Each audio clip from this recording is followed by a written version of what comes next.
WCPO 9. It's a new day. Good afternoon and Happy New Year. I'm your host, Tiana Henry.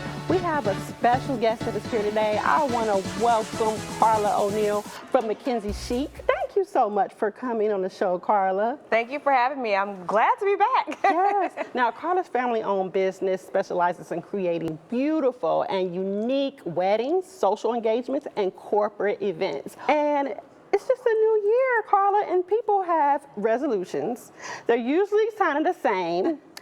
They want to organize their home. They want to decorate. What are some trends that are going on where our viewers can get in on? Well, the Christmas holiday is busy, and after the Christmas holiday celebration, this is a great time to organize, purge, and declutter.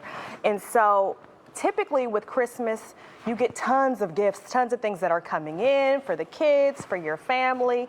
And so this is the best time to get rid of stuff. Right. So for every gift that you receive, go through your house and get rid of one item for that extra gift that you got. So that way, hopefully you don't get overwhelmed with all the extra stuff, because stuff drives me crazy. Yeah. And so I call it square footage. I'm like, every time you get rid of something, you increase your square footage in your house. And so the goal is to purge as much stuff as you can, and just take 5 to 10 minutes. It doesn't have to be an entire room. Just do one corner. I say one corner at a time. If you can spend 5 to 10 minutes on one corner, by the end of the week, you'll have a whole room done. That's great advice. Now, there are also some decorating trends. Can you share with us some of the decorating trends for 2026? Yes. So actually, I do a little bit of interior design. I've been kind of dabbling in that. I've kind of done some Airbnbs and some home interiors. And so I think minimalism is coming back. I think last year we kind of got away from minimalism and we went to maximalist style, which is like very eclectic, very over the top, a lot of different items. And so clearing your space, making sure that you have more space to enjoy, and be intentional about your purchases when it comes to decor and design. And we're showing some of your designs, by the way, on the screen. Oh, these are actually some fun things from some of my events that we've actually done in the past. But homeowners, I think in the economy that we live in, it's expensive. It is. And so I think trying to buy catalog items where you buy the whole entire catalog is just not going to work anymore. Think about vintage pieces, things that you can refurbish or refresh, mixing and matching with what you already have in your house and adding small intentional purchases to complement that. And so I think it's very wise to say, hey, let's focus on being creative versus trying to just buy everything that's in front of you. Let's save some money this year and be intentional when it comes to home design. Now, speaking of designing in a budget, what are some places that you think would be good to design on a budget?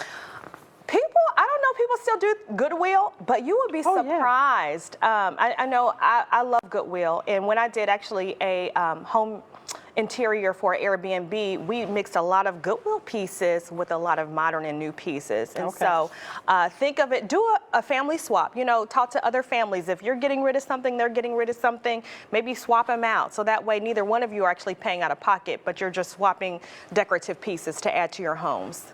Yes, and you know what? You do a really good job. I saw some pictures of some weddings. Oh, yes. Yes. Love weddings. So what are the trends for 2026 now?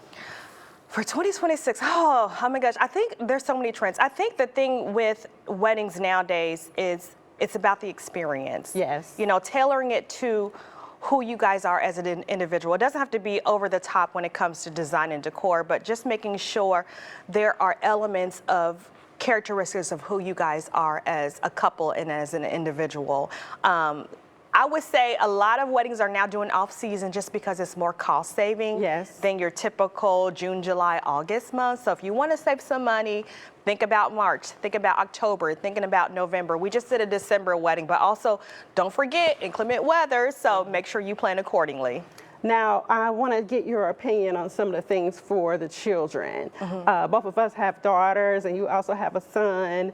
How would you, I guess, create a good environment in their room that they can grow to and not be too kiddie-ish when they're around? Like my daughter's switching from the 12, now she's like, teenager, that stuff is old. So what would you think would be a good I would work on trying to plan every so many years. I know sometimes it's hard because the kids are growing so fast, but maybe every 5 to 10 years, like a 5-year milestone, 10-year milestone, change their rooms, update it. Oh, okay. I'm the type of person, I don't like TVs in my kids' bedrooms because I want to make sure they are calm and they have a serene environment. Kids love lights, so that's one thing you can incorporate in the room, but try to keep the room very intentional when it comes to design and decorations. Make sure it still feels like homey and cozy, but also has a little bit of their personality. Well, thank you so much for coming on the show, Carla. These are great tips. And for some of the people out there watching for their corporate event or for their wedding, how can they get in touch with you? Can you give your website? www.McKenzieChic.com. And I forgot to add, this is a new trend, portable lighting. Oh. So another thing you can add in any room. That is really cute. And it goes anywhere. Wow. Portable. I like it. Well, thank you so much for these tips. Like I said, you go and visit Carla's website, McKenzieChic.com.